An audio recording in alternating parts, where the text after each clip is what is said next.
Le visage du vieil homme a frappé le sol carrelé avec un son qui a fait taire tout le restaurant. Du sang s'est étendu de sa lèvre fendue. Ses béquilles en aluminium ont teinté à côté de lui. 3 hommes se tenaient au-dessus de lui, riant, donnant des coups de pied, appréciant chaque seconde de sa douleur. Frank Patterson avait 70 ans. Il avait perdu sa jambe au Vietnam. Il avait survécu 50 ans de cauchemar. Mais il ne pouvait pas survivre à 3 voyous qui avaient décidé que sa banquette leur appartenait. Personne ne bougea pour aider. Personne n'osa. Puis la porte s'ouvrit. Un SEAL de la marine en uniforme de combat est entré. Un Berger allemand à son talon. Et tout changea. Avant de continuer, dites-nous d'où vous regardez dans les commentaires. Abonnez-vous et restez jusqu'à la fin. Ce qui arrive ensuite restaurera votre foi en l'humanité. Frank Patterson avait seulement voulu de la soupe. C'était tout. Juste un bol de quelque chose de chaud pour calmer la douleur dans ses articulations et la douleur plus forte qui vivait derrière ses côtes. Le restaurant était principalement vide, comme il l'aimait. Moins de monde signifiait moins d'escaliers à ses béquilles, moins de commentaires chuchotés sur l'espace vide où sa jambe gauche avait l'habitude d'être. Il avait choisi sa banquette habituelle près de la fenêtre. Sarah, la serveuse qui l'avait servi pendant 15 ans, apporta de l'eau sans qu'on le lui demande. « Soupe aujourd'hui, Frank? »« Oui, madame, merci. » Elle lui sourit comme elle le faisait toujours, sans pitié, ce qui importait plus que la plupart des gens ne le réalisaient. Puis la porte s'ouvrit en claquant. 3 hommes entrèrent et la température de la pièce chuta de 10 degrés. Frank reconnaissait les problèmes quand il les voyait. 50 ans de vie n'avaient pas émoussé cet instinct. Le chef était au début de la trentaine, massif au niveau des épaules, avec des tatouages de prison grimpant sur son cou et ses bras. Son nom était Vince Terrell, bien que Frank ne le sût pas encore. Ce que Frank savait était le regard dans ses yeux, la faim, la cruauté. Les 2 hommes derrière Vince étaient tout aussi dangereux. L'un était un géant, au moins 6'5", peut-être 280, avec des mains comme des marteaux de forgeron. L'autre était plus petite, nerveux, avec des yeux agités qui ne cessaient de bouger. Ils scannèrent le restaurant comme des prédateurs scannent un point d'eau. Leurs yeux se posèrent sur Frank. « Eh bien, dit Vince assez fort pour que tout le monde entende. Regardez ça, les gars. Papy a pris notre banquette. » Le cœur de Frank commença à battre la chamade. Il serra ses béquilles à plus fort. « Je suis désolé. Je ne savais pas que c'était. N'aie pas demandé d'excuses, vieil homme. » Vince marcha vers la banquette, ses bottes lourdes sur le carrelage. « Je t'ai demandé de bouger. Je vais en trouver une autre. » Frank essaya de se lever. Sa mauvaise hanche se bloqua comme elle le faisait toujours quand il bougeait trop vite. Il trébucha, attrapa le bord de la table, essaya de se stabiliser. Le géant rit. « Regardez-le trembler comme une feuille. »« S'il vous plaît, dit Sarah, s'avançant. C'est un vétéran. Il ne voulait dire aucun tais-toi. » Vince ne la regarda même pas. Ses yeux restèrent fixés sur Frank. J'ai dit « Bouge, estropié !» Frank était à moitié relevé quand Vince lui donna un coup de pied sous la béquille. Il tomba lourdement. Son épaule frappa la banquette. Son visage frappa le sol. Le goût du sang remplit sa bouche instantanément. « C'est mieux, dit Vince. Maintenant, tu es à ta place. » Le restaurant devint mortellement silencieux. La fourchette cessa de bouger. Les conversations moururent. Tout le monde vit. Personne ne parla. Frank essaya de se relever, les bras tremblants. Le nerveux Kyle lui marcha sur la main. « Reste à terre, papy. Les chiens appartiennent au sol. »« S'il vous plaît. » La voix de Frank se brisa. « S'il vous plaît, je n'ai rien fait. Tu as raison. Tu n'as pas. » Vince s'accroupit, son visage à quelques centimètres de celui de Frank. « Et tu ne le feras jamais parce que tu n'es rien. Juste un vieil homme brisé que personne ne veut. » Le géant Brick donna un coup de pied à Frank dans les côtes. Pas assez fort pour casser quoi que ce soit, juste assez fort pour marquer le coup. Frank se recroquevilla sur lui-même, protégeant sa tête comme il avait appris à le faire il y a 50 ans dans une jungle de l'autre côté du monde. La même position, la même impuissance, la même honte. « Arrêtez !» hurla Sarah. « Quelqu'un appelle la police. » Vince la frappa du revers de la main sans regarder. Elle trébucha contre le comptoir, la main allant à sa lèvre fendue. « Quelqu'un d'autre? » Vince regarda autour du restaurant. « Quelqu'un d'autre veut être un héros? » Silence. Un couple âgé dans le coin fixa leurs assiettes. Un chauffeur de camion au comptoir trouva soudain son café fascinant. Une jeune mère tira ses enfants plus près et détourna le regard. Personne ne bougea. Personne n'aida. Frank gisait sur le carrelage froid, du sang dégoulinant de sa bouche, et quelque chose en lui qui avait survécu à une guerre commença enfin à se briser. Puis la porte tinta. Marcus Cole entra et l'air dans la pièce changea sans que personne ne sache vraiment pourquoi. Il était dans la trentaine, aux épaules larges, portant l'uniforme de travail de la marine de type 3 qu'il n'avait pas eu le temps d'enlever après 6 heures de conduite. Le motif de camouflage numérique vert et marron le marquait comme ce qu'il était, militaire, actif, dangereux. Ses cheveux étaient courts et bruns foncés, sa mâchoire soulignée par une barbe taillée. Ses yeux étaient calmes, évaluateurs, le genre qui mesurait la distance et l'intention avant l'émotion. À son côté marchait un berger allemand. Le chien était magnifique, pelage noir et feu, épais et propre, yeux ambrés intelligents, oreilles alertes mais détendues. Il se déplaçait avec une grâce disciplinée près de la jambe de Marcus, ne tirant ni ne traînant. Son nom était Shadow et il avait 6 ans. Assez vieux pour connaître la retenue, assez jeune pour agir si nécessaire. Marcus vit Frank par terre avant de voir quoi que ce soit d'autre.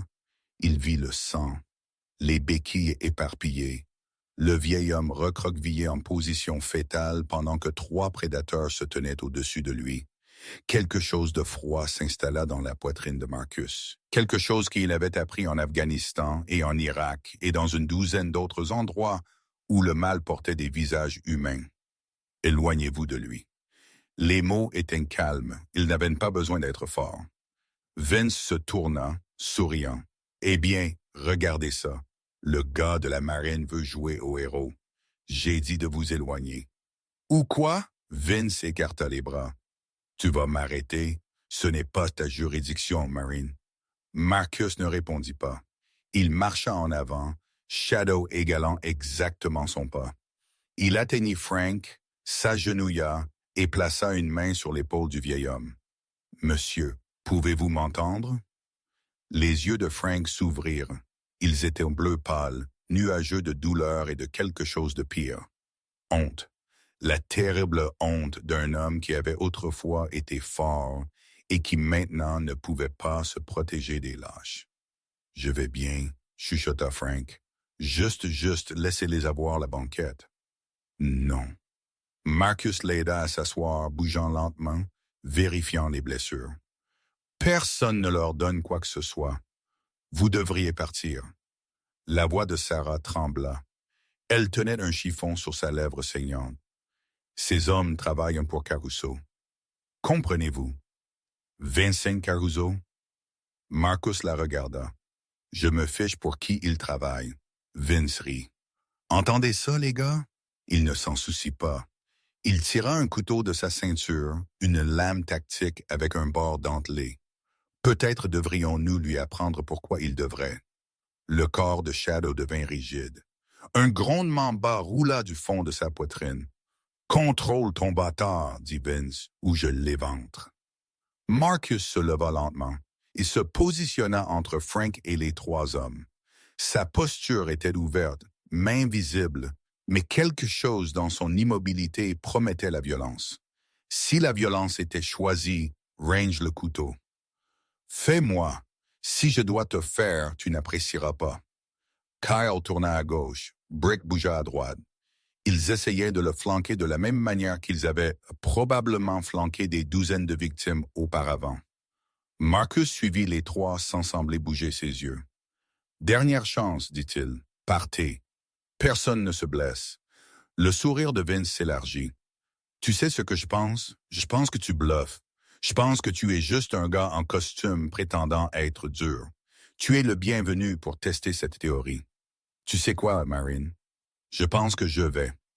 Vince se jeta, le couteau tranchant vers la gorge de Marcus. Marcus bougea. Cela arriva si vite que la plupart des gens dans le restaurant ne le virent même pas. Un instant, Vince attaquait. L'instant d'après, il était par terre, sa main tenant le couteau tordu à un angle non naturel, hurlant. Marcus n'avait même pas fait un pas.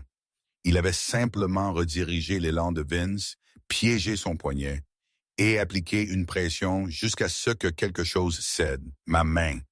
Il a cassé ma putain de main. Brick chargea avec un rugissement. Tous ces 280 livres visant Marcus comme un train de marchandises. Shadow, tiens. Le berger allemand intercepta Brick avant même que Marcus ne doive bouger. 65 livres de chien militaire entraîné frappa le géant à la poitrine. Les dents trouvant son avant-bras, le poids le jetant au sol, Brick hurla. Shadow ne lâcha pas.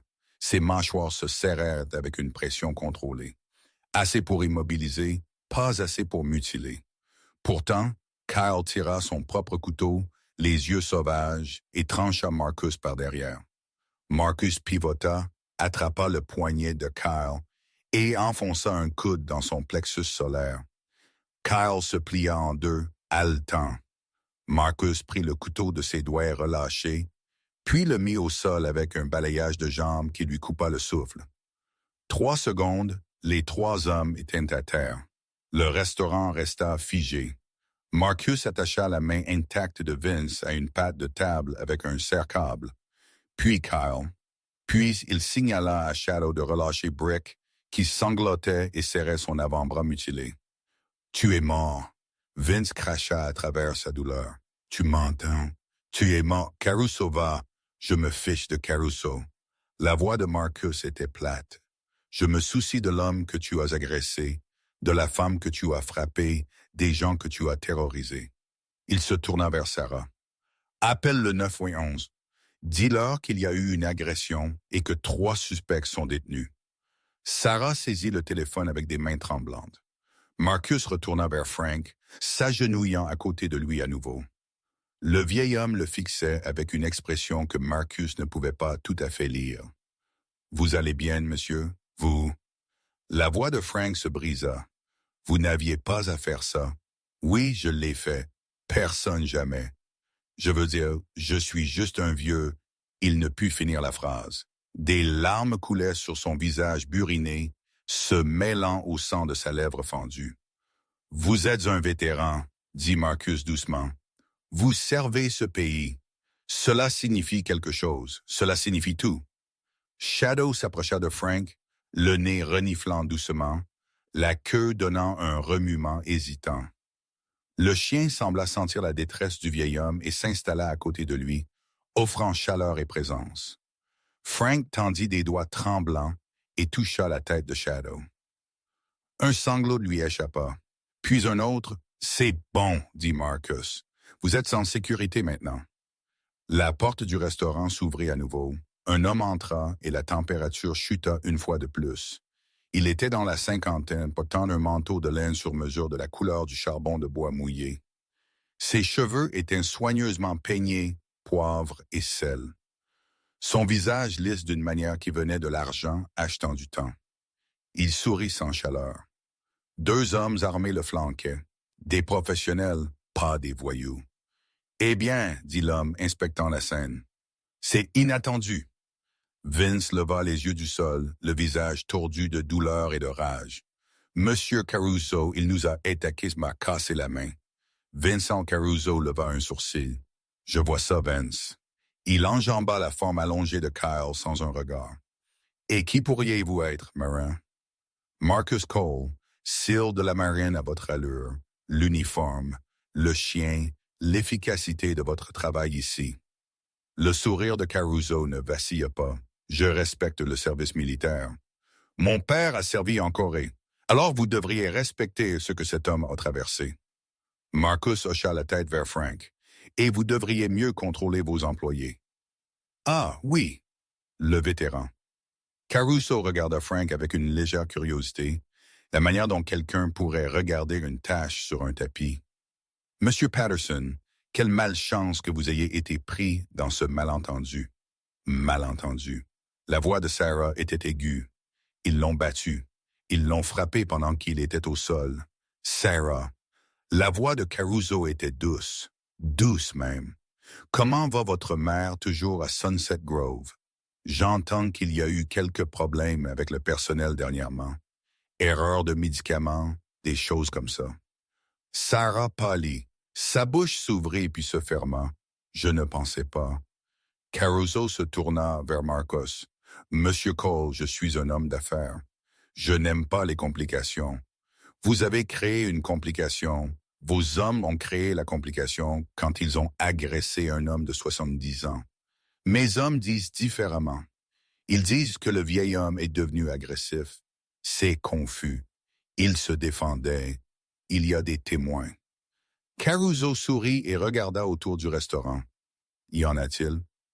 Un par un, les autres clients baissèrent les yeux. Le couple âgé dans le coin, le chauffeur de camion au comptoir, la jeune mère avec ses enfants. Personne ne parla. Personne ne rencontrerait le regard de Marcus. Vous voyez, Monsieur Cole, les gens de cette ville comprennent comment les choses fonctionnent. Ils comprennent que la mémoire peut être flexible. Caruso s'approcha, assez près pour que Marcus puisse sentir son eau de cologne chère. « Je vais vous donner une chance. Une. Partez. Quittez cette ville. Oubliez que tout cela est arrivé et j'oublierai de vous. Et si je ne le fais pas, alors les choses deviennent compliquées pour vous. Pour Monsieur Patterson, pour tous ceux que vous aimez. » Les yeux de Caruso passèrent à Shadow. « C'est un beau chien. Entraîné militairement, je suppose. Ce serait dommage s'il lui arrivait quelque chose. » Shadow grogna. Marcus plaça une main apaisante sur sa tête. « Me menacez-vous, Monsieur Caruso? Je vous offre un conseil. Conseil gratuit. Le genre qui garde les gens en vie dans cette ville. » Les sirènes de police hurlèrent au loin. Caruso recula, lissant son manteau. « Pensez à mon offre. Prenez la nuit. Mais j'aurai besoin de votre réponse d'ici le matin. » Il claqua des doigts. Ces deux hommes armés coupèrent les serre-câbles retenant Vince, Kyle et Brick. Les trois voyous titubèrent sur leurs pieds. Vince berçant sa main cassée. Brick serrant son bras ensanglanté. « Nous allons partir maintenant, » dit Caruso, « avant que la police n'arrive. Je suis sûr que vous comprenez. » Ils étaient dehors avant que Marcus ne puisse répondre. Deux voitures de patrouille entrèrent dans le parking quelques instants plus tard. Deux officiers entrèrent dans le restaurant, les mains sur leurs armes. « Nous avons eu un rapport d'agression, » dit l'un d'eux, un jeune adjoint nerveux. « Trois hommes ont attaqué ce vétéran, » dit Marcus. « Ils ont aussi agressé la serveuse. » L'adjoint regarda Frank, saignant par terre, Sarah, tenant un chiffon sur sa lèvre, Marcus dans son uniforme militaire. « Ce n'est pas ce que nous avons entendu. Nous avons entendu un marin attaquer des hommes d'affaires locaux. » Marcus sentit sa mâchoire se crisper. « Regardez-le. Vous semble-t-il l'agresseur? » L'adjoint échangea un regard avec son partenaire. « Monsieur, je vais avoir besoin que vous veniez avec nous. Juste quelques questions. Suis-je en état d'arrestation? » « Pas encore, mais cela dépend de votre coopération. » Marcus regarda Frank, Sarah, les témoins silencieux qui refusaient de rencontrer son regard. La portée de Caruso s'étendait même ici. Shadow reste avec lui. Marcus désigna Frank. Le berger allemand bougea immédiatement, se positionnant à côté du vieil homme, gardant. « Monsieur le chien reste. C'est un animal de service entraîné. Il ne quitte pas le côté de la victime. » Marcus tendit ses mains. « Je viendrai pacifiquement, mais vous devriez savoir quelque chose. » « Qu'est-ce que c'est? » « Je suis un SEAL de la marine. J'ai servi ce pays pendant 15 ans. Je n'ai jamais enfreint une loi de ma vie. » Il regarda l'adjoint avec des yeux qui avaient vu des choses que personne ne devrait voir. Réfléchissez très attentivement à ce que vous faites ici, car je vous promets que s'il y a de la corruption dans ce département, je la trouverai et je l'exposerai. La main de l'adjoint trembla légèrement sur son arme. « Allons-y, dit-il doucement. Ils firent sortir Marcus menotté pendant que Frank Patterson regardait du sol, une main enfouie dans la fourrure de Shadow, les larmes coulant toujours sur son visage. Dans la cellule de garde, Marcus attendit. Il avait été dans de pires endroits. Grotte d'Afghanistan, prison irakienne, salle d'interrogatoire où l'ennemi ne suivait aucune règle. C'était juste une petite cellule de prison de ville. Mais ce que cela représentait était pire. 1 heure passa, puis 2. Enfin, la porte de la cellule s'ouvrit. Un homme à la fin de la cinquantaine se tenait là, cheveux gris, yeux fatigués, le visage de quelqu'un qui avait passé des décennies à nager à contre-courant. « Chef adjoint William Carter, dit l'homme, ça vous dérange si je m'assois? Vous êtes la prison. » Carter tira une chaise devant la cellule et s'y laissa tomber avec un grognement. « Je vous ai regardé sur les images de sécurité. Le restaurant a des caméras. Pas de super qualité, mais assez bon. » Marcus attendit. « Ces 3 hommes qui ont attaqué Patterson, Vince Terrell, Dean Murphy, Kyle Rhee. Ils travaillent pour Vincent Caruso. Vous avez probablement déjà compris ça. Je l'ai compris quand Caruso est entré et a menacé tout le monde dans le bâtiment. » Carter hocha lentement la tête. Caruso a possédé cette ville pendant 20 ans. Juge, politicien, la moitié de mon département. Il fit une pause. Je n'en fais pas partie, au cas où vous vous poseriez la question. Pourquoi devrais-je vous croire? Parce que je suis le seul qui a gardé ces images de surveillance. Tous les autres voulaient l'effacer. Carter se pencha en avant. Vous avez fait quelque chose ce soir que personne dans cette ville n'a fait depuis 2 décennies. Vous avez tenu tête à Caruso. Vous avez protégé un homme qu'il voulait blesser. Pourquoi Caruso se soucie-t-il d'un vieux vétéran?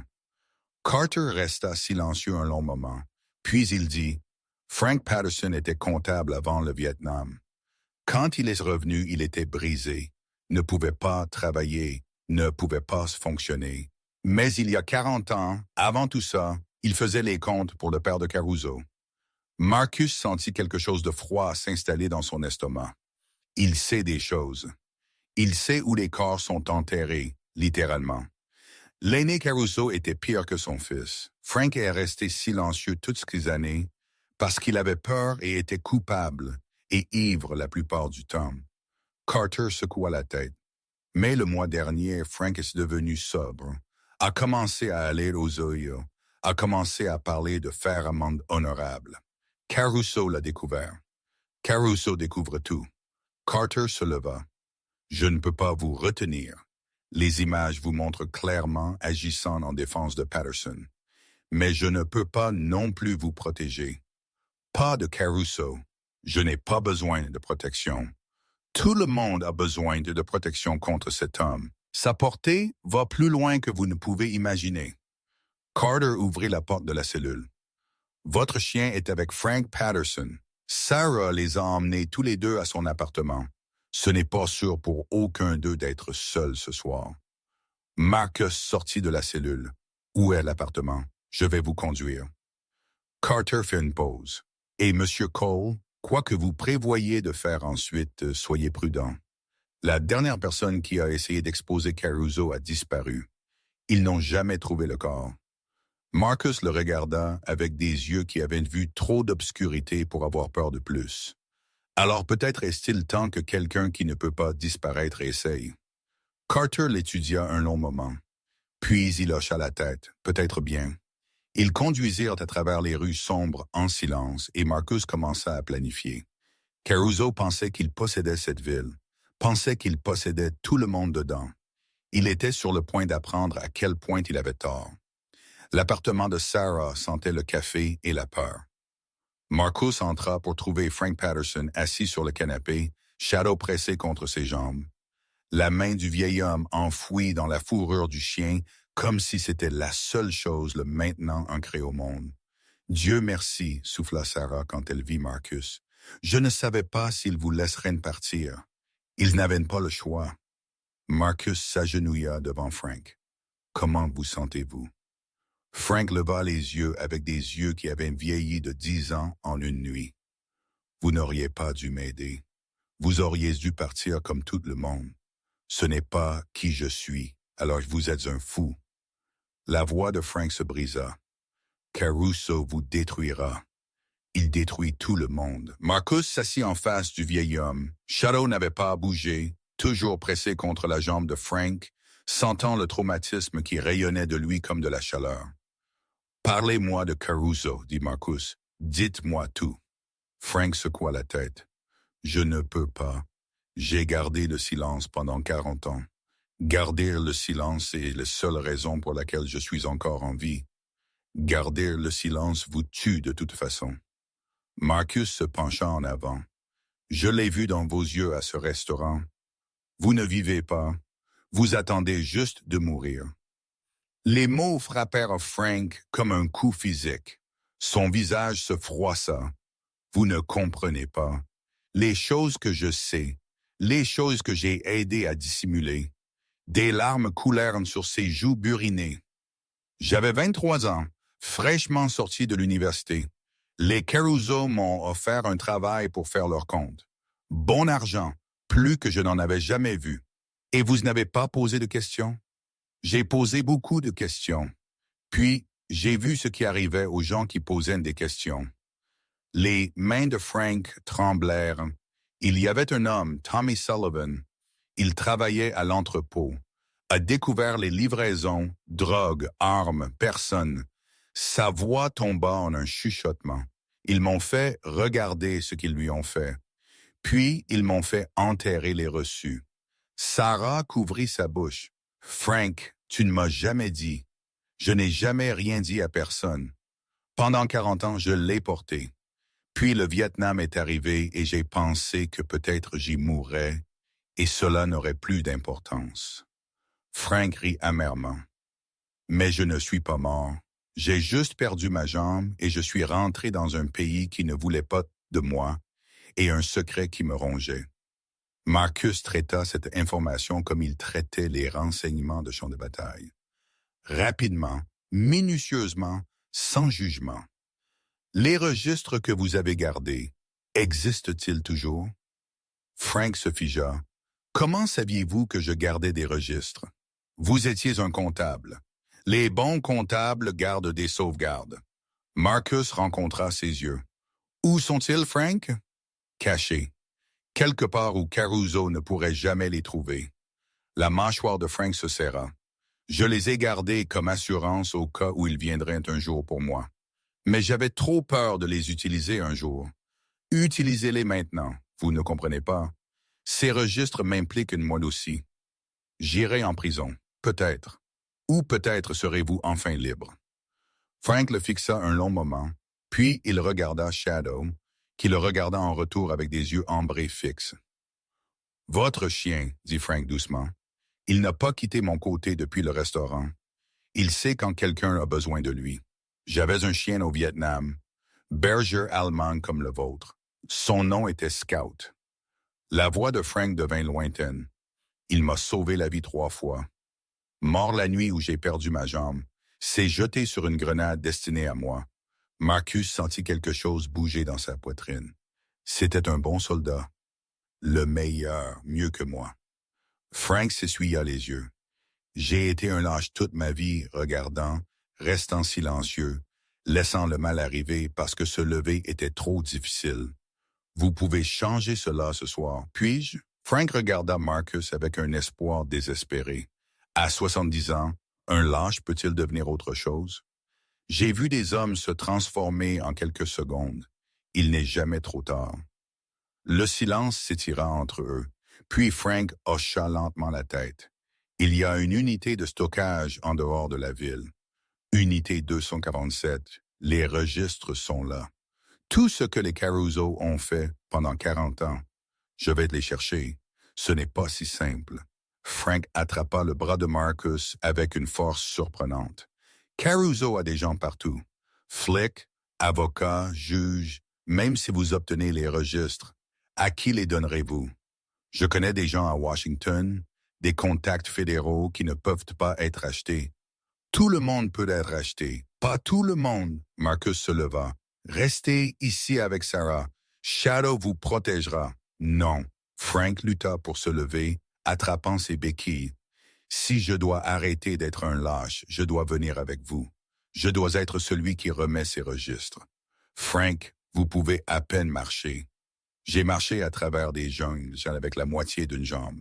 Je peux traverser cela. Les yeux de Frank brûlaient de quelque chose que Marcus n'avait pas vu là auparavant. Détermination. Il y a 50 ans, j'ai laissé la peur me contrôler. Pas ce soir. Sarah s'avança. Je viens aussi. Absolument pas. Marcus dit que ces hommes m'ont frappé, ont menacé ma mère. J'ai passé 15 ans à servir du café et à faire semblant de ne pas voir le mal dans cette ville. Son menton se leva. Si Frank peut être brave après 70 ans, je peux être brave après 15 ans. Marcus les regarda tous les deux.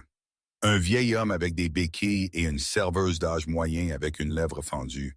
Son soutien en Afghanistan. Il avait travaillé avec Pierre. Bien, mais vous faites exactement ce que je dis quand je le dis. Ils hochèrent tous deux la tête. Marcus sortit son téléphone et composa un numéro qu'il n'avait pas appelé depuis des mois. Carter, c'est Cole. J'ai besoin d'une faveur. J'écoute. À quel point le bureau des registres du comté est-il corrompu? Très. Pourquoi? Parce que j'ai besoin de savoir qui possède l'installation de stockage sur Miller Road. Silence sur la ligne, puis Carter dit « C'est l'ancienne place de Hendrick, abandonnée depuis des années. Officiellement et officieusement. Officieusement, c'est l'une des propriétés de Caruso. Il l'utilise pour stocker des choses qu'il ne veut pas qu'on trouve. » Marcus sentit son pouce s'accélérer, y compris des preuves, y compris beaucoup de choses. La voix de Carter baissa. « Cole, si vous pensez y aller, ne le faites pas. Caruso a cet endroit gardé 24 heures sur 24. Combien de gardes? 3. Habituellement plus s'il déplace quelque chose. Toujours armé. Marcus calcula. 3 gardes, un SEAL, un canet entraîné. Les chances n'étaient pas grandes, mais il avait affronté pire. Merci, Carter. Attendez, Cole. Que prévoyez-vous? Ce que j'ai été entraîné à faire? Marcus mit fin à l'appel et se tourna vers les autres. Changement de plan. J'y vais seul, comme l'enfer tuait, dit Frank. Il y a des gardes armés. Ce n'est pas une course au café. J'ai passé 2 ans au combat. J'ai déjà été sous le feu. Il y a 50 ans. Une arme fonctionne de la même manière qu'alors. Frank rencontra ses yeux. Je connais cette installation. J'ai aidé à la mettre en place quand le père de Caruso gérait les choses. Je sais où sont les angles morts de la sécurité. Je connais les codes d'accès. Les codes changent, pas ces codes. L'aîné Caruso était paranoïaque. Il utilisait des dates qui signifiaient quelque chose pour lui. Dates importantes. La mâchoire de Frank se serra, comme la date de la mort de Tommy Sullivan. Marcus traita cela. Avoir quelqu'un qui connaissait la disposition pourrait être précieux, pourrait aussi les faire tuer. Si les choses tournent mal, vous partez. Vous ne regardez pas en arrière. Vous n'essayez pas d'aider. Vous courez. D'accord, Sarah, vous restez ici. Elle ouvrit la bouche pour protester. Quelqu'un doit être prêt à appeler à l'aide si nous ne revenons pas. C'est vous. Sarah hocha la tête à contre-cœur. Combien de temps, si nous ne sommes pas de retour à l'aube, appelez ce numéro? Marcus écrivit le portable de Carter sur une serviette. Dites-lui tout. Il saura quoi faire. Ils partirent par la porte de derrière, évitant les rues principales. Shadow avança, les oreilles en rotation, alerte aux menaces. Frank lutta pour suivre, ses béquilles claquant sur le trottoir, mais il ne se plaignit pas. Ils atteignirent le camion de Marcus garé à 2 pâtés de maison. « Montez à l'arrière, dit Marcus à Frank. Gardez la tête baissée. » Le trajet prit 20 minutes. Alors qu'ils approchaient de l'installation de stockage, Marcus éteignit les phares et s'arrêta derrière un bosquet d'arbres. Là, Frank désigna une clôture en grillage surmontée de barbelés. Le portail principal est du côté est, mais il y a une entrée de service au nord, moins visible. Caméra. 4 que je connais, mais elles sont vieilles. L'aîné Caruso n'a jamais amélioré le système. La route de patrouille des gardes les emmène autour du périmètre toutes les 15 minutes. Du moins, c'était le cas. Marcus vérifia sa montre. « Restez ici jusqu'à ce que je signale. Quel est le signal? » « Vous le saurez. » Il sortit du camion, Shadow à son talon. Ils se déplacèrent à travers l'obscurité comme des fantômes. L'entraînement de cire de Marcus, le rendant invisible dans les ombres. Il atteignit la clôture et trouva l'entrée de service. Un cadenas pendait du portail, vieux, rouillé. Il le crocheta en 30 secondes. À l'intérieur, l'installation s'étendait devant lui. Des rangées d'unités de stockage, la plupart sombres, mais une près du centre avait de la lumière débordant de sous la porte. Guards, Marcus fit un large cercle, restant bas. Shadow bougea à côté de lui, parfaitement silencieux. Il compta 2 gardes à l'unité de lèvres. Un troisième patrouillait le périmètre, peut-être à 50 yards. 3 cibles gérables. Le garde en patrouille passa près de la position de Marcus.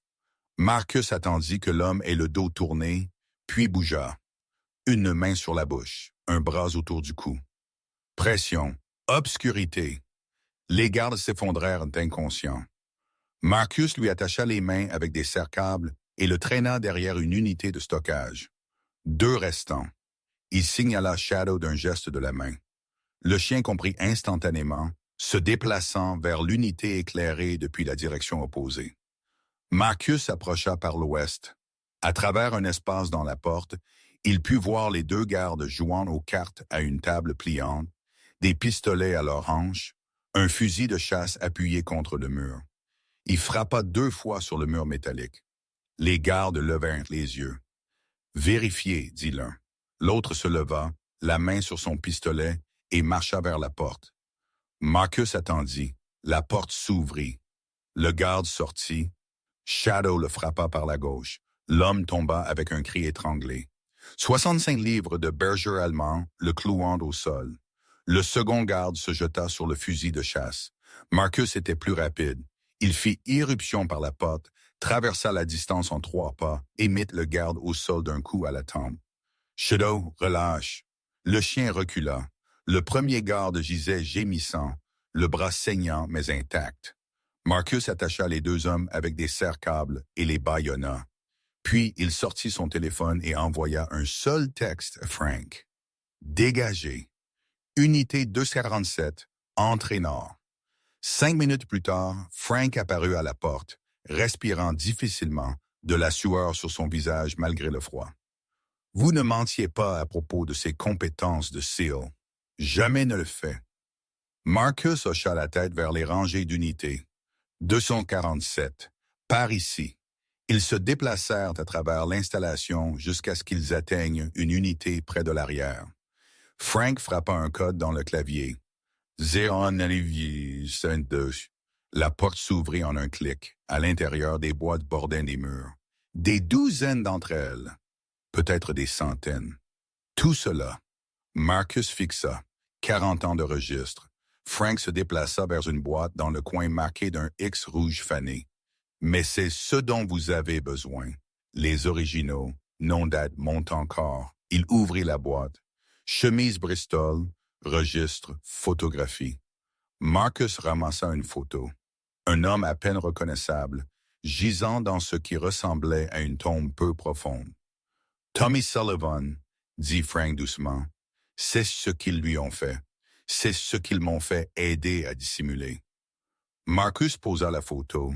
Ses mains étaient instables, mais quelque chose brûlait dans sa poitrine. Rage, froide et contrôlée. Est-ce que suffisant pour faire tomber Caruso? C'est suffisant pour faire tomber un empire. Frank tira un petit registre. Celui-ci est la clé. Il a les comptes offshore, les sociétés écrans, les noms de tous ceux sur sa liste de paye. Flics, juges, politiciens, même un membre du Congrès. Marcus prit le registre. puis laisse son téléphone vibrer. Un texte d'un numéro inconnu. Vérifie le camion. De la glace inonda les veines de Marcus. Il courut. Le camion était là où il l'avait laissé. Il me dit, mais la vitre arrière était brisée. Et sur le siège avant, illuminé par le plafonnier, se trouvait une photographie. Shadow. Dans une cage, un homme avec un pistolet debout à côté de lui. Non, c'était impossible. Shadow était juste ici. Puis Marcus regarda de plus près la photo. Ce n'était pas Shadow. C'était un autre chien. Marquage similaire, mais plus vieux. Un message écrit au dos. C'est ce que nous faisons aux héros. Votre chien est le suivant. Le vieil homme, la serveuse, tous ceux que vous aimez. Décidez avant l'aube ou ils meurent tous. Frank atteignit le camion haletant. Il vit le visage de Marcus. Qu'est-ce que c'est? Marcus lui montra la photo. Frank pâlit. Ils savent. Ils savent que nous sommes ici. Nous devons bouger maintenant. Où? L'esprit de Marcus parcourut les options. Le restaurant était compromis. L'appartement de Sarah était compromis. La police était compromise. Il n'y a qu'un seul endroit où Caruso ne peut pas nous atteindre. Où? Marcus regarda Frank avec une détermination sombre. La base navale à 40 miles au sud. Si nous pouvons y arriver, nous sommes sous protection fédérale. 40 miles à travers le territoire de Caruso. Il contrôle chaque route, pas chaque route. Marcus afficha une carte sur son téléphone. Il y a une route à travers les marais. Bateau, ancien canot de pêche. Les hommes de Caruso ne peuvent pas nous suivre là. Frank le fixa. Je connais ces canots. Je les ai pêchés pendant 30 ans. Alors vous naviguez. Ils chargèrent l'épreuve dans le camion. Alors qu'ils conduisaient, Marcus appela Sarah. Sortez de votre appartement maintenant. Quoi? Pourquoi? Ils s'amènent pour nous. Ils savent tout. Rejoignez-nous à la marina dans 20 minutes. Marcus, que se passe-t-il? J'expliquerai quand vous arriverez là-bas. Juste bougez. Il raccrocha et appuya plus fort sur l'accélérateur. Derrière eux, des phares apparurent sur la route. Nous avons de la compagnie, dit Frank. Marcus regarda dans le rétroviseur. 2 véhicules, peut-être plus. Accrochez-vous. Il quitta la route principale pour un chemin de terre qui serpentait vers l'eau. Le camion rebondit et trembla, mais Marcus le poussa plus vite. Les véhicules poursuivants suivirent. « Il gagne, dit Frank. Pas pour longtemps. Devant, la marina apparut. Une poignée de bateaux attachés à des quais patinés. Sarah se tenait à côté de l'un d'eux, serrant un sac à dos, son visage blanc de peur. Marcus dérapa jusqu'à l'arrêt. Montés dans le bateau, ils s'embarquèrent. Marcus aidant Frank avec ses béquilles, Shadow sautant derrière eux. « Savez-vous comment conduire ce truc? » Sarah demanda. « Je sais comment tout conduire. » Marcus démarra le moteur. « Frank, sors-nous d'ici. » Le vieil homme attrapa la barre, sa mémoire musculaire s'activant malgré 50 ans loin de ses os. Il guida le bateau loin du quai juste au moment où le premier véhicule poursuivant entra en crissant dans la marina. Des coups de feu retentirent. À terre. Marcus poussa Sarah sur le pont, couvrant son corps du sien. Des balles étincelèrent sur l'eau autour d'eux. Frank ouvrit les gardes et le bateau s'élança dans l'obscurité. Plus de coups de feu, puis le silence alors que le marais les avalait. « Nous y sommes arrivés, » souffla Sarah. « Pas encore, » dit Frank d'un air sombre. « Ils auront leur propre bateau, plus rapide. Nous ne sommes pas en sécurité tant que nous n'atteignons pas la base navale. » Marcus regarda en arrière les lumières disparaissantes de la marina. Caruso avait des ressources, des hommes, de l'argent, du pouvoir. Mais Marcus avait autre chose. Il avait la vérité, et il allait s'assurer que le monde entier l'entende. Le bateau fendit l'eau noire comme un couteau à travers la soie. Frank navigua de mémoire, annonçant les virages d'une voix qui devenait plus assurée à chaque minute qui passait. 50 ans s'effacèrent alors que ses mains se souvenaient de canaux que son esprit avait essayé d'oublier. À gauche au vieux cyprès, puis tout droit sur un quarter mile, Marcus garda l'œil derrière eux, Shadow pressé contre sa jambe, les oreilles tournant à chaque son. Le moteur ronronnait, l'eau chuchotait, et quelque part dans l'obscurité, des chasseurs arrivaient. Jusqu'où? Jusqu'à la base navale? Demanda Sarah, sa voix tendue. 35 miles. Frank ajusta la barre. Peut-être 4 heures à cette vitesse. Pouvons-nous aller plus vite? Pas par ici. Frappe un banc de sable à pleine vitesse. Nous sommes morts. Marcus scruta l'horizon. Rien ne s'éclaircit de la gorge encore. Mais Caruso avait des bateaux, avait de l'argent, avait des hommes qui connaissaient aussi ces eaux. Frank, y a-t-il quelqu'un d'autre qui connaît ces canaux comme vous? Le vieil homme resta silencieux un long moment. Puis il dit, Bobby Caruso, le frère cadet de Vincent. Nous avions l'habitude de pêcher ensemble avant que tout ne tourne mal. Va-t-il venir après nous? Bobby est mort il y a 15 ans. Crise cardiaque. La mâchoire de Frank se serra, mais il a enseigné à ses neveux. Vince Terrell est l'un d'eux. Marcus sentit son estomac se nouer. L'homme dont il avait cassé la main au restaurant. L'homme avec des tatouages de prison et le meurtre dans les yeux. À quel point Vince connaît-il bien Seagull? Assez bien, Sarah se serra contre le froid. Alors ils peuvent nous trouver. Ils peuvent essayer. La voix de Frank portait quelque chose que Marcus n'avait pas entendu auparavant. Défi. Mais je sais des choses sur ces canaux que Bobby n'a jamais enseigné à personne. Raccourcis, passages cachés, des choses que seuls les anciens connaissaient. Alors utilisez-les. Frank hocha la tête et tourna la barre à fond à droite. Le bateau s'engouffra dans un canal étroit que Marcus n'avait même pas vu.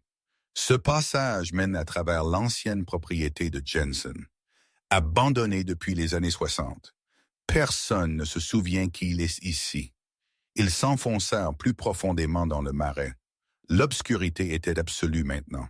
Seule la mémoire de Frank les guidant. Puis Marcus l'entendit. Moteur. Plusieurs moteurs venant vite. Ils sont derrière nous, dit-il. Frank écouta, le visage sombre. Un demi-mile, peut-être moins. Pouvons-nous les distancer dans ce bateau? Non, Frank regarda Marcus. Mais nous pouvons les déjouer. Comment? Il y a un endroit devant, l'ancien camp de pêche. Il a un quai et un hangar à bateau. Si nous pouvons l'atteindre, nous pouvons nous cacher jusqu'à ce qu'il passe. Et s'il ne passe pas, les yeux de Frank se durcirent en suicide. Alors nous tenons bon. Le camp de pêche émergea de l'obscurité comme un fantôme. Un quai pourri, un hangar à bateau effondré, le squelette d'une vie que quelqu'un avait abandonnée il y a longtemps. Frank coupa le moteur et guida le bateau avec une pagaie, sans faire de bruit. Tout le monde dehors discrètement. Ils montèrent sur le quai. Marcus aidant Frank avec ses béquilles. Shadow sauta et commença immédiatement à renifler le périmètre. Poil hérissé. Dans le hangar à bateau, chuchota Frank, il y a une pièce cachée derrière le mur du fond. Les anciens l'utilisaient pour cacher leur prise à l'homme des impôts. Ils se déplacèrent à travers l'obscurité. Sarah serrant la maillette étanche contenant des preuves. Marcus sortit son arme. Il avait un chargeur, 15 balles, pas assez si les choses tournaient mal. Frank trouva le panneau caché et pressa. Il s'ouvrit, révélant un espace à peine assez grand pour les 4 à l'intérieur. Ne faites pas de bruit. Ils s'entassèrent dans la pièce cachée. Marcus referma le panneau derrière eux. Obscurité, silence, l'odeur de pourriture et de vieux poissons. Puis les moteurs devinrent plus forts. Marcus retint son souffle. À côté de lui, Shadow se tenait rigide, chaque muscle tendu. La main de Sarah trouva la sienne dans l'obscurité et serra. La respiration de Frank était laborieuse mais contrôlée. Le moteur ralentit, s'arrêta. Des voix portèrent sur l'eau. Vérifiez le quai. Rien ici. Vérifiez encore. Il n'aurait pas pu disparaître.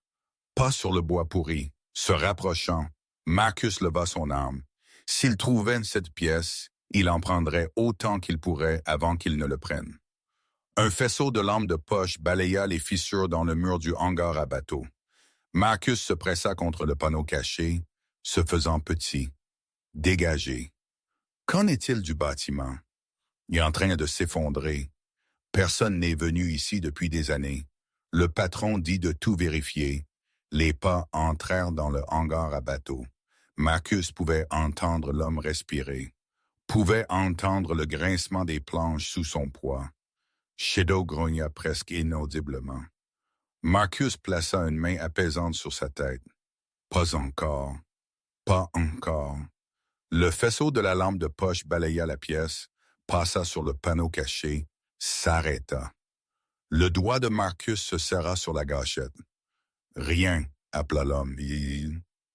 Allons-y, ils ont dû prendre le canal sud. Les pas se retirèrent. Les moteurs rugirent de nouveau. Les sons s'estompèrent au loin. Personne ne bougea pendant 5 minutes complètes. Puis Frank expira. Ils sont partis. Marcus baissa son arme. Pour l'instant, ils réaliseront leur erreur et reviendront sur leurs pas. Alors nous bougeons. Frank poussa le panneau. Il y a un autre bateau dans le hangar à bateau. Vieille barque. Plus lente mais plus silencieuse. Ils ne nous entendront pas à venir. Ils trouvèrent la barque sous une bâche couverte de poussière et de 3 araignées, mais toujours en état de naviguer. Marcus et Sarah la mirent à l'eau pendant que Frank vérifiait le petit moteur hors-bord. Il tournera. Pas vite, mais il tournera. Ils montèrent et s'éloignèrent, laissant le camp de pêche derrière eux. Les 2 heures suivantes furent les plus longues de la vie de Marcus. Ils se déplacèrent à travers des canaux si étroits que les roseaux frottaient les 2 côtés du bateau. Frank navigua à la lumière des étoiles et à l'instinct, trouvant des chemins qui semblaient impossibles jusqu'à ce qu'ils s'ouvrent soudainement. Sarah tenait la maillette de preuve contre sa poitrine comme un enfant. « Frank, puis-je vous demander quelque chose? Allez-y. Pourquoi avez-vous gardé ces registres toutes ces années? Vous auriez pu les détruire. » Frank resta silencieux un long moment, parce que j'avais besoin de me souvenir de ce que j'avais fait, de ce que j'avais aidé à dissimuler. La preuve était ma punition. Chaque fois que je regardais cette boîte, je me souvenais de qui j'étais vraiment. Qui étiez-vous? Un lâche, la voix de Frank se brisa. Un homme qui a regardé le mal se produire et n'a rien dit parce que dire quelque chose était trop difficile. Marcus observa le profil du vieil homme dans l'obscurité. Vous dites quelque chose maintenant, après 70 ans, après que tous les dégâts soient faits. Frank secoua la tête. Ce n'est pas suffisant, c'est un début. Frank se tourna pour le regarder. Vous croyez vraiment cela? Je crois que les gens peuvent changer. Je crois que la rédemption est possible. Marcus pensa à son père, l'ivrogne qui était mort seul, le vétéran qui n'avait jamais retrouvé son chemin. Je crois qu'il n'est jamais trop tard pour faire ce qu'il faut. Frank s'essuya les yeux avec le dos de sa main. J'espère que vous avez raison, fils. Mon Dieu, j'espère que vous avez raison. L'aube commença à éclaircir l'horizon. La base navale était proche maintenant. Marcus pouvait le sentir. Puis la tête de Shadow se leva brusquement. « Qu'est-ce que c'est, garçon? » Le grondement du chien lui répondit. « Danger proche. » Marcus força ses yeux contre l'obscurité. « Rien. » Mais Shadow n'avait jamais tort. Frank coupa le moteur. « Quoi? » « Coupez-le maintenant. » Le moteur mourut, le silence tomba, et puis Marcus l'entendit. Un autre moteur venant de devant eux. « Ils ont fait un détour, » chuchota Sarah. « Ils savaient où nous allions. » Bien sûr qu'ils savaient. L'esprit de Marcus s'emballa. La base navale est le seul port sûr dans cette direction. Caruso a posté des hommes pour nous couper la route. Que faisons-nous? Marcus regarda la maillette étanche dans les bras de Sarah, puis Frank, puis le ciel éclair. Nous nous séparons. Quoi? Frank prend le bateau, fait du bruit, attire leur attention vers le sud. Marcus commença à enlever sa veste extérieure. Je prends l'épreuve et je nage le reste du chemin. Nageur. Sarah le fixa. C'est février, l'eau est gelée. J'ai fait un entraînement en eau froide. Je peux y arriver. Et Shadow, Marcus regarda son chien. Son partenaire, son meilleur ami. Shadow reste avec vous. Les mots lui semblaient des couteaux dans la poitrine. Il n'avait jamais laissé Shadow derrière. Jamais. Le berger allemand gémit, sentant ce qui se passait. Non, dit Frank fermement. Le chien va avec vous. Il est entraîné militairement. Il peut supporter le froid mieux que n'importe lequel d'entre nous. Frank, j'ai passé 5 ans à être un lâche. Laissez-moi passer une nuit à être courageux. Frank serra ses béquilles. Sarah connaît ses eaux assez bien pour me mener au canal sud. Nous ferons beaucoup de bruit. Détournez-les de vous. Marcus regarda Sarah. Elle était pâle, terrifiée, mais sa mâchoire était serrée. « Je peux le faire, dit-elle. J'en ai fini d'avoir peur. S'il vous attrape, alors nous tombons en nous battant. » Frank tendit sa main. « Vous avez sauvé ma vie à ce restaurant. Laissez-moi vous rendre l'appareil. » Marcus serra sa main, sentit la force qui avait été enfouie sous 70 ans de honte. « Allez à la marina sud. Si j'arrive à la base, j'enverrai de l'aide. Nous irons bien. » Frank sourit sombrement. « Les vieux soldats ne meurent pas, vous vous souvenez? Nous nous estompons juste. » Marcus transféra l'épreuve dans un sac étanche, se déshabilla jusqu'à son sous-maillot thermique, vérifia que son arme était sécurisée. « Shadow, viens. » Le chien sauta dans l'eau à côté de lui. Le froid frappa Marcus comme un marteau, lui coupant le souffle, engourdissant ses membres, mais il s'était entraîné pour cela. S'était préparé au pire. Dit-il à Frank, « Fais du bruit! » Frank démarra le moteur et ouvrit les gaz. La barque rugit vers le sud, le son résonnant sur l'eau. Presque immédiatement, le moteur du bateau en attente démarra, se lançant à la poursuite. Marcus commença à nager. Le froid était brutal. Chaque coup de bras semblait se déplacer à travers du béton. Mais la base navale était proche maintenant. Il pouvait voir ses lumières à travers la brume matinale. Shadow nagea à côté de lui. Des coups puissants gardant le rythme sans effort. Le chien était élevé pour cela, construit pour cela. Un demi-mile, puis un quart. Le rivage se rapprocha. Les bras de Marcus brûlaient. Ses jambes hurlaient, mais il continua à bouger. Puis il entendit des coupes de feu. Derrière lui, loin au sud, les sons d'une fusillade résonnèrent sur l'eau. Frank, Sarah, Marcus voulut faire demi-tour. Chaque instinct lui criait de les aider, mais il avait les preuves. Sans les preuves, tout ce qu'ils avaient sacrifié ne signifierait rien. Il continua à nager. Le rivage était à 100 yards, 50 vision. Ses pieds touchèrent le fond. Il tituba debout, se hissant sur la berge bouffeuse, Shadow à ses côtés, tous deux haletants. La clôture de la base navale juste là. Marcus se traîna vers elle, son corps défaillait, l'hypothermie s'installant, mais il était si proche. Halte. Une lampe de poche l'aveugla. Sécurité de la marine au sol maintenant. Marcus s'effondra à genoux, les mains levées, le sac étanche serré dans ses doigts gelés. Mon nom est Marcus Cole, lieutenant-commandant, équipe Silquadre. Ses dents claquaient si fort qu'il pouvait à peine parler. J'ai des preuves d'une conspiration criminelle. J'ai besoin de parler au commandant de base immédiatement. Les gardes échangèrent des regards. Il a une carte d'identité militaire, dit l'un, vérifiant la poche de Marcus. SEAL, service actif. Faites-le entrer. Appelez un commandant. Ils enveloppèrent Marcus dans des couvertures thermiques et le portèrent à moitié à travers le portail. Shadow suivit, alerte malgré son épuisement. 30 minutes plus tard, Marcus était assis dans le bureau du commandant de base toujours frissonnant. Le sac étanche ouvert sur le bureau. Le capitaine Elizabeth Warren examina le contenu avec des yeux écarquillés. C'est incroyable. Il y a plus, 40 ans de registre, nombre de tous ceux sur la liste de paye de Caruso, juges, politiciens, police. Où sont les autres registres qui viennent s'ils y sont arrivés? Marcus pensa à Frank et Sarah. Les coups de feu au loin. Il y avait 2 civils avec moi. Ils ont détourné les hommes de Caruso pour que je puisse atteindre la base. Ils ont besoin d'aide. Le capitaine Warren était déjà en train de prendre le téléphone. « J'aurai une équipe de sauvetage dans l'eau dans 10 minutes. » Elle fit une pause. Lieutenant-commandant Cole, ce que vous nous avez apporté, cela pourrait faire tomber l'un des plus grands réseaux criminels de la côte Est, c'est l'idée, comprenez-vous? Vous avez créé des ennemis très puissants ce soir. Marcus regarda Shadow couché à ses pieds, toujours mouillé, toujours loyal, toujours prêt pour ce qui viendrait ensuite. J'ai déjà eu des ennemis puissants. Je suis toujours là. Le capitaine Warren sourit sombrement. Oui, vous l'êtes. Elle prit le téléphone. Ici le capitaine Warren. J'ai besoin d'une équipe de sauvetage complète et d'une ligne directe avec le FBI. Priorité 1.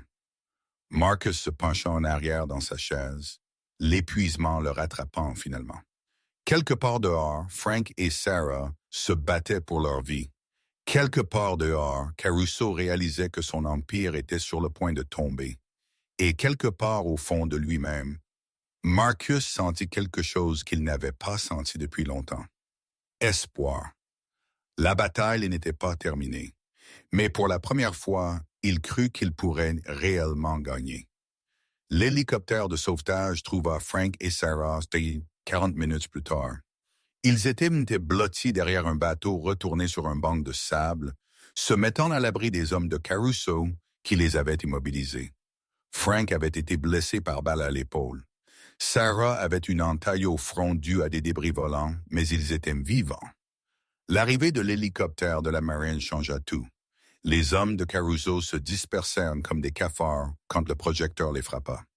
L'équipe de sauvetage extirpa Frank et Sarah pendant que l'équipage de l'hélicoptère documentait tout, capturant des images des bateaux en fuite, des armes abandonnées, des preuves de tentatives de meurtre.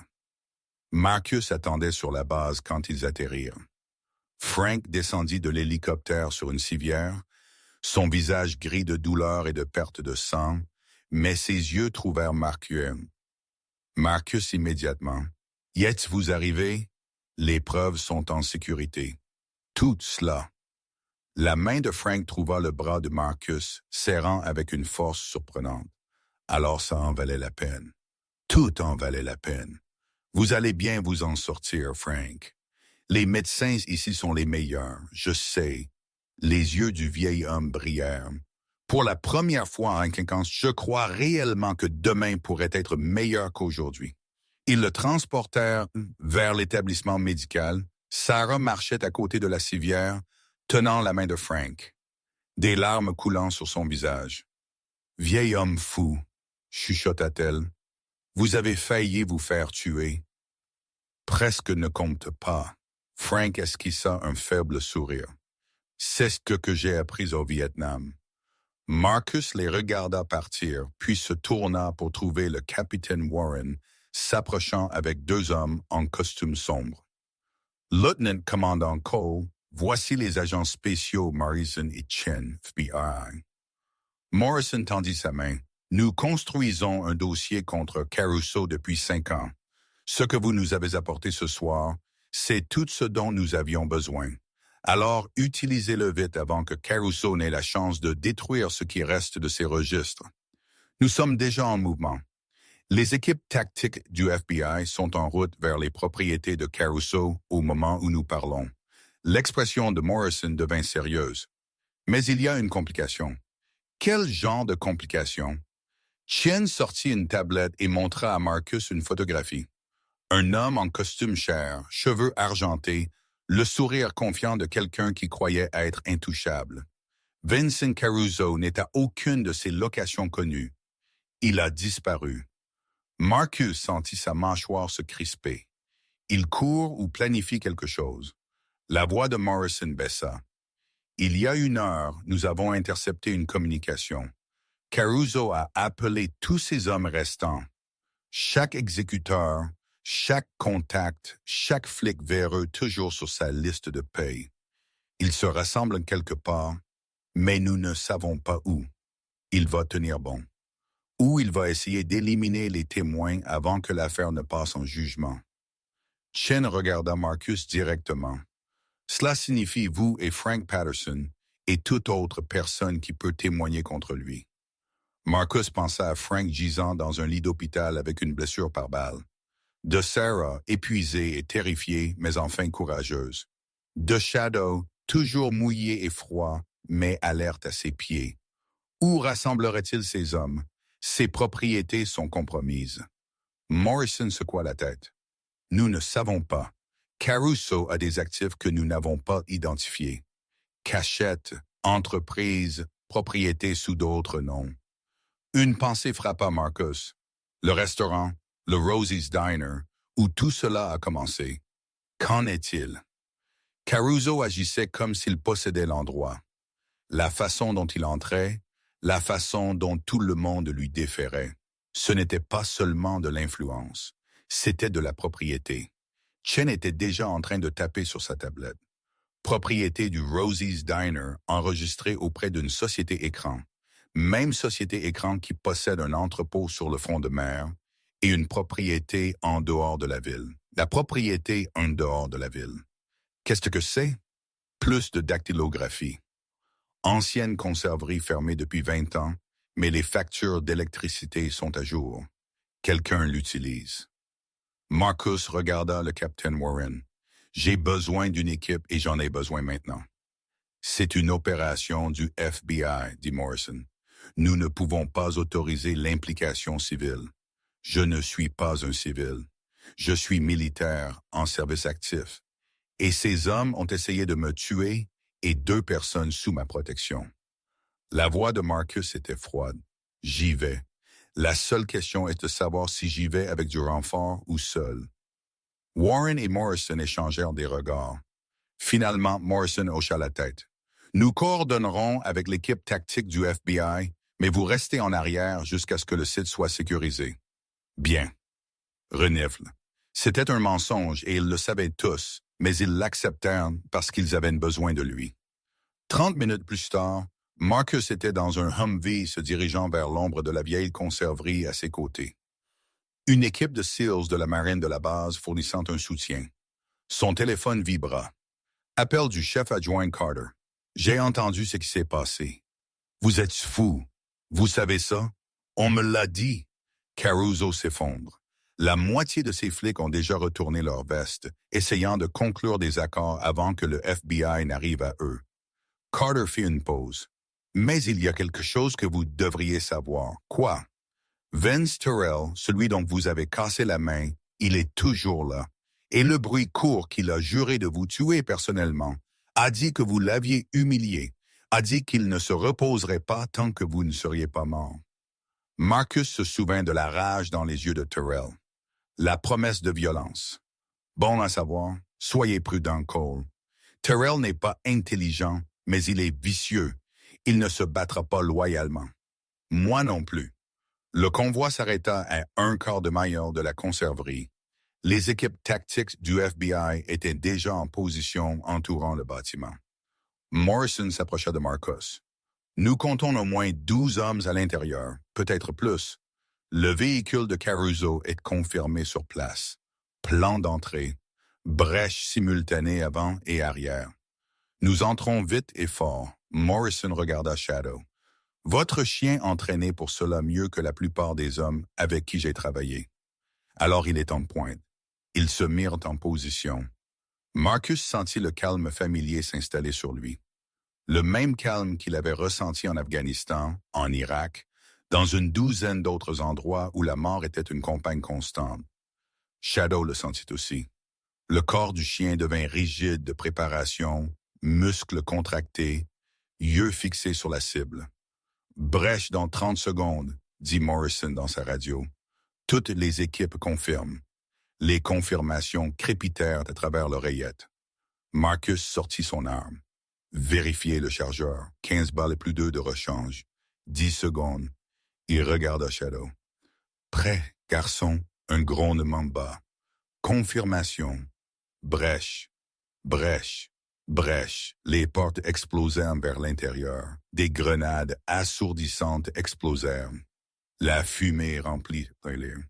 Marcus était à travers la porte avant que l'écho ne s'estompe. Le chaos éclata à l'intérieur. Les hommes de Caruso furent pris au dépourvu, se précipitant pour des armes, criant de confusion. Les agences du FBI envahirent le bâtiment, criant des ordres. abattant quiconque résistait. Marcus se déplaça à travers le chaos comme un fantôme, Shadow à son talon. Les deux scannant les menaces. Un homme émergea d'une porte latérale, arme levée. Shadow prend. Le berger allemand se lança sur l'homme armé, 65 livres de muscles et de dents. L'homme tomba en hurlant. Marcus continua à bouger. Il trouva la pièce principale. Vincent Caruso se tenait derrière un bureau, deux gardes du corps le flanquant. Son visage était pâle, son calme se fissurant pour la première fois. « Restez en arrière. J'ai des droits. J'ai des avocats. Vos avocats ne peuvent pas vous aider maintenant. » Marcus garda son arme pointée sur les gardes du corps. « Dites à vos hommes de se retirer. Savez-vous qui je suis? Je possède cette ville. Je possède des juges. Je possède, vous ne possédez plus rien. » Les agents du FBI inondèrent la pièce derrière Marcus. « C'est fini, Caruso. » Pendant un instant, quelque chose vacilla dans les yeux de Caruso. Peur, vraie peur. Puis l'un des gardes du corps fit un mouvement. Marcus tira 2 fois. L'homme tomba. L'autre garde du corps jeta son arme et leva les mains. Caruso resta figé, fixant Marcus avec une haine pure. « Vous pensez que c'est une victoire? » siffla-t-il. « Vous pensez que me mettre en prison met fin à quoi que ce soit? J'ai des amis. J'ai une portée. Même depuis une cellule, je peux arrêter de parler. » Morrison s'avança et claqua des menottes au poignet de Caruso. « Vincent Caruso, vous êtes en état d'arrestation pour racket, complot de meurtre, obstruction à la justice et environ 40 autres chefs d'accusation que nous ajouterons. » Alors qu'il l'emmenait, Caruso se retourna vers Marcus. « Ce n'est pas fini, Marine.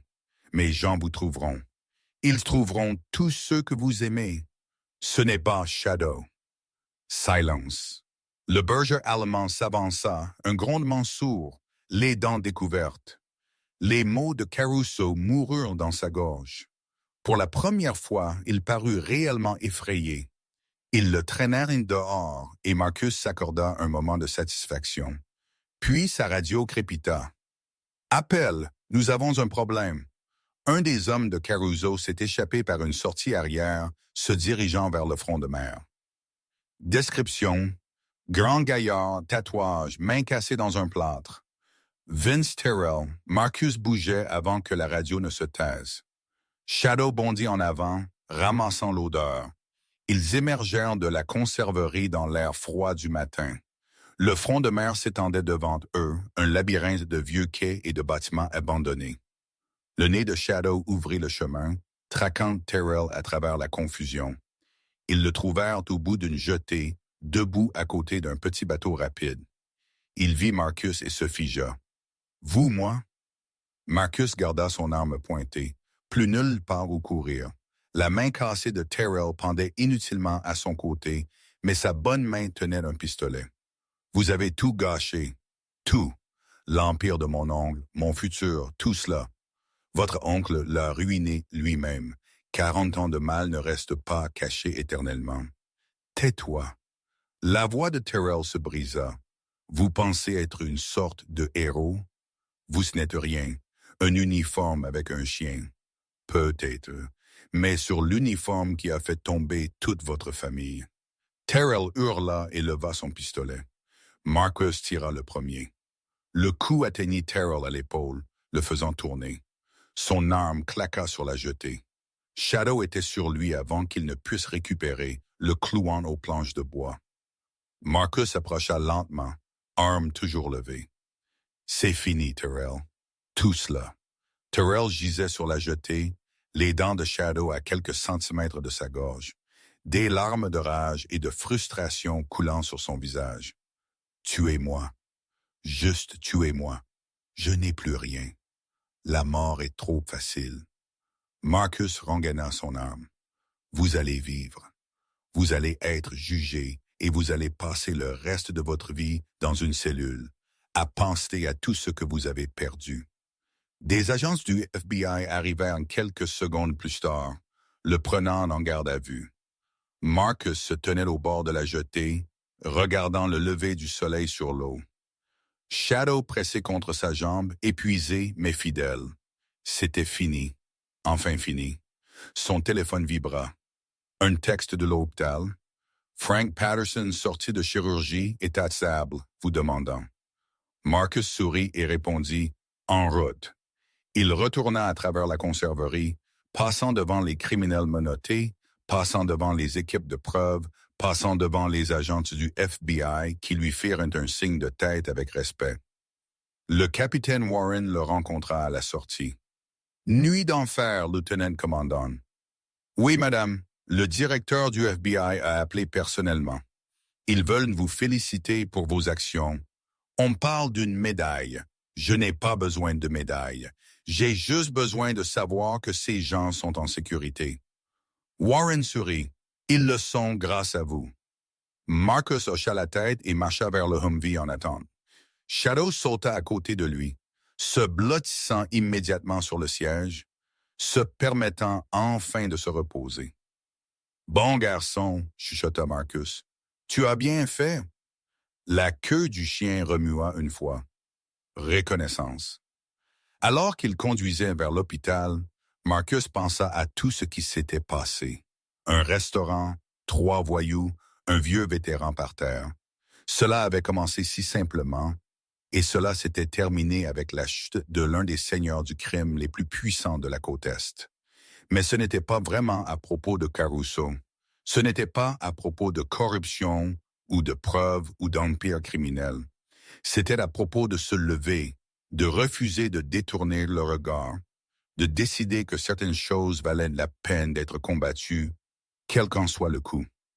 Frank Patterson avait appris cette leçon après 70 ans. Sarah l'avait appris après 15 ans de silence, et Marcus s'était rappelé pourquoi il était devenu un SEAL en premier lieu. Pas pour des médailles, pas pour la gloire, pour des moments comme celui-ci.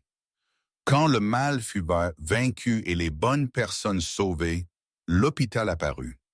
Marcus prit une profonde inspiration et sortit du véhicule, Shadow à son talon. Il était temps de voir un vieux soldat qui avait enfin trouvé son courage. Il était temps de lui rappeler qu'il n'était jamais trop tard pour faire ce qu'il faut. Frank Patterson semblait plus petit dans le lit d'hôpital qu'il ne l'avait été sur le sol du restaurant, mais ses yeux étaient différents. La honte qui avait vécu là pendant 50 ans était partie, remplacée par quelque chose que Marcus n'avait pas prévu de voir. « Paix. Vous êtes venu, dit Frank, sa voix faible mais stable. Je vous ai dit que je le ferais. » Marcus tira une chaise à côté du lit. Shadow s'installa à ses pieds, épuisé mais alerte. Sarah s'assit de l'autre côté, tenant la main de Frank. Son front était bandé, ses yeux rouges d'avoir pleuré, mais elle souriait. « Les médecins disent qu'il va bien se porter, dit-elle. La balle a manqué tout ce qui était important. » J'ai été blessé par balle pire. Frank esquissa un faible rire. Bien que j'étais plus jeune alors, Marcus regarda le vieil homme, aux lignes intraveineuses, au moniteur suivant son cœur, aux cheveux argentés étalés sur l'oreiller comme un halo. « Vous étiez brave là-bas, Frank, plus brave que la plupart des hommes de la moitié de votre âge. »« Brave ?» Frank secoua la tête. J'étais terrifié chaque seconde. Je pensais que j'allais mourir sur ce bain de sel. Le courage n'est pas l'absence de peur. C'est agir malgré elle. Les yeux de Frank brillèrent. « Qui vous a appris ce que là? »« Mon père, vétéran du Vietnam comme vous. Est-il rentré chez lui? » Marcus resta silencieux un instant. Il est rentré chez lui, mais il n'est jamais vraiment revenu. Il s'est bu à mort quand j'avais 12 ans. Frank tendit la main et serra celle de Marcus. « Je suis désolé, fils. Ne le soyez pas.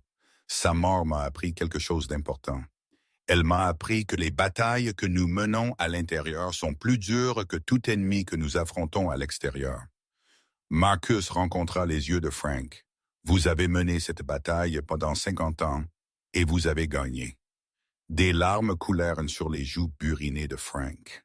« Je n'ai pas l'impression d'avoir gagné. J'ai l'impression d'avoir gâché toute ma vie à avoir peur. » Il ne l'a pas gâché. Vous avez survécu. Et quand le moment est venu, quand cela a vraiment compté, vous vous êtes levé. Marcus lui serra la main. Ce n'est pas rien, Frank, c'est tout. La porte s'ouvrit. Le chef adjoint Carter entra, ayant l'air de n'avoir pas dormi depuis des jours. Entendu que vous étiez éveillé, dit-il à Frank. Voulez voir par moi-même, Carter. La voix de Frank portait de la surprise. Vous êtes venu. Bien sûr que je suis venu. Vous êtes le plus courageux sacré fou que j'ai jamais rencontré. Carter s'assit sur le bord du lit. Le FBI a déjà commencé à traiter les dossiers de Caruso. 23 arrestations jusqu'à présent. D'autres à venir. Au moment où ils auront fini, la moitié de la structure de pouvoir de cette ville aura disparu. Bon débarras, marmonna Sarah. Le directeur du FBI veut vous parler, continua Carter. Regardons Frank. Quand vous serez assez fort, votre témoignage sera la pierre angulaire de toute l'affaire. Le visage de Frank pâlit. Témoignez au tribunal devant tout le monde. Ils ont besoin de vous, Frank. Sans votre témoignage, les avocats de Caruso pourraient trouver des moyens de rejeter les preuves documentaires. Mais un témoin vivant, quelqu'un qui était là, qui a tout vu. Carter secoua la tête. C'est irremplaçable. Je ne sais pas si je peux faire ça. La voix de Frank trembla. S'élever dans une salle d'audience, admettre ce que j'ai aidé à dissimuler. Tout le monde saura ce que j'étais. Tout le monde saura ce que vous êtes devenu. Marcus se pencha en avant. Frank, vous avez la chance de faire quelque chose que la plupart des gens n'ont jamais. Vous pouvez dire la vérité, pas pour vous-même, pour toutes les personnes que Caruso a blessées, pour Tommy Sullivan, pour tous ceux qui sont morts parce que vous êtes restés silencieux. Frank fixa le plafond, les larmes coulant. 50 ans, chuchota-t-il, 50 ans que je fuis ce moment. Arrêtez de courir, dit Sarah doucement. Je serai juste là avec vous à chaque étape. Frank se tourna pour la regarder, à la femme qui lui avait servi du café pendant 15 ans sans jugement, à la femme qui avait risqué sa vie pour l'aider à s'échapper. Pourquoi, il demanda, pourquoi vous souciez-vous d'un vieil homme brisé comme moi? Parce que vous n'êtes pas brisé. Sarah lui serra la main. Vous guérissez, et j'ai passé trop de temps à regarder les gens souffrir seuls. Plus maintenant. La pièce devint silencieuse. Puis Frank hocha lentement la tête. D'accord, je témoignerai. Je leur dirai tout. Il regarda Marcus. Serez-vous là? Des chevaux sauvages ne pourraient pas me retenir. 3 semaines plus tard, Frank Patterson monta à la barre. La salle d'audience était bondée. Les médias de tout le pays avaient afflué dans la petite ville côtière, avides de l'histoire d'un vétéran de 70 ans qui avait aidé à faire tomber l'une des familles criminelles les plus puissantes de la côte Est. Marcus était assis dans la galerie, Shadow à côté de lui dans son gilet de service. Sarah était de son autre côté, serrant sa main comme une bouée de sauvetage. Frank marcha jusqu'à la barre des témoins avec ses béquilles, avançant lentement mais sûrement. Il avait pris du poids à l'hôpital. La couleur était revenue à ses joues. Il ressemblait à un homme qui avait enfin cessé d'essayer de mourir. La procureure, une femme nommée Catherine Wells, s'approcha de lui doucement. « Monsieur Patterson, pouvez-vous dire au tribunal comment vous êtes venu à travailler pour la famille Caruso? » Frank prit une profonde inspiration. « J'avais 23 ans, fraîchement sorti de l'université. Ils m'ont offert un travail pour faire leur compte, bon argent, mieux que je n'en avais jamais vu. Et qu'avez-vous découvert pendant votre emploi? J'ai découvert que la famille Caruso n'était pas juste une entreprise, ils étaient un empire. Drogues, armes, trafic d'êtres humains. » La voix de Frank trembla, mais il continua. « J'ai vu des reçus pour des livraisons qui n'existaient pas. Paiement à des personnes qui n'auraient pas dû être payées. De l'argent circulant à travers des comptes qui n'avaient aucune source légitime. Avez-vous rapporté ce que vous avez trouvé? » Non. La tête de Frank tomba. J'avais peur. Et puis alors, ils m'ont fait regarder ce qu'ils ont fait à un homme nommé Tommy Sullivan. Un homme qui avait posé trop de questions. Un murmure parcourut la salle d'audience. Qu'est-il arrivé à M. Sullivan? Ils l'ont tué et ils m'ont fait aider à le dissimuler. M'ont fait enterrer les registres, m'ont rendu partie de cela. Des larmes coulaient sur le visage de Frank. J'ai vécu avec cette culpabilité pendant 50 ans. Chaque jour, chaque nuit. Cela ne disparaît jamais. Pourquoi parlez-vous maintenant, Monsieur Patterson, après tout ce temps? Frank leva les yeux. Ses yeux trouvèrent Marcus dans la galerie. Parce que quelqu'un m'a montré qu'il n'est jamais trop tard pour faire ce qu'il faut. Quelqu'un qui ne s'est pas éloigné quand j'avais besoin d'aide. Quelqu'un qui s'est levé quand tout le monde s'est assis. Marcus sentit sa gorge se serrer. Frank continua. J'ai passé 5 ans à être un lâche, regardant le mal se produire, ne disant rien, ne faisant rien. Mais cet homme, Cecil de la Marine, il m'a rappelé quelque chose que j'avais oublié. Qu'était-ce? Que le courage n'est pas de ne pas avoir peur, c'est de choisir d'agir même quand vous êtes terrifié. La voix de Frank devint plus forte. Je suis terrifié en ce moment, terrifié de ce que les gens penseront de moi, terrifié du jugement, mais j'en ai fini de laisser la peur gagner. J'en ai fini d'être silencieux. La salle d'audience était absolument immobile. Je vous dirai tout, dit Frank, regardant directement Caruso à travers la pièce. Chaque corps, chaque pot de vin, chaque salle secret. Et quand j'aurai fini, j'affronterai toutes les conséquences qui viendront. Parce que certaines choses sont plus importantes que le confort.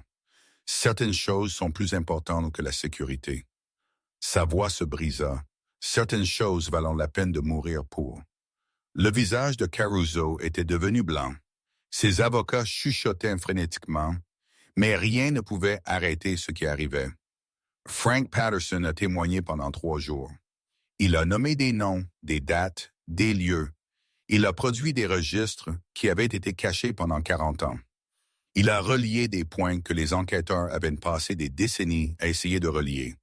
Au moment où il eut fini, l'empire de Vincent Caruso gisait en ruine. Le verdict tomba 2 semaines plus tard. Coupable sur tous les chefs d'accusation. Vincent Caruso fut condamné à 4 peines de prison à vie consécutive sans possibilité de libération conditionnelle. Vince Terrell reçut 30 ans. Brick Murphy et Kyle Ree reçurent 25 ans chacun. 23 autres conspirateurs reçurent diverses peines allant de 5 ans à la perpétuité. La juge, une femme nommée Eleanor Martinez, prononça une déclaration qui serait citée dans les journaux de tout le pays. La justice n'est pas toujours rapide. Parfois, cela prend des décennies. Parfois, cela requiert un courage extraordinaire de la part de gens ordinaires. Mais la justice, quand elle arrive enfin, est imparable. Devant le palais de justice, des journalistes envahirent Frank Patterson. Monsieur Patterson, qu'est-ce que cela fait d'avoir enfin justice? Frank se tenait sur les marches du palais de justice, Sarah d'un côté, Marcus de l'autre. Shadow assis fièrement aux pieds de Marcus. J'ai l'impression de pouvoir enfin respirer, dit Frank. Comme si 100 ans de poids avaient été soulevés de ma poitrine. Il fit une pause. Mais je veux dire quelque chose à tous ceux qui regardent. Les caméras se rapprochèrent. J'ai gâché la majeure partie de ma vie à avoir peur. J'ai regardé le mal se produire et je n'ai rien dit parce que parler était trop difficile, trop dangereux, trop inconfortable. Sa voix se brisa. Ne faites pas mon erreur. N'attendez pas 50 ans pour trouver votre courage.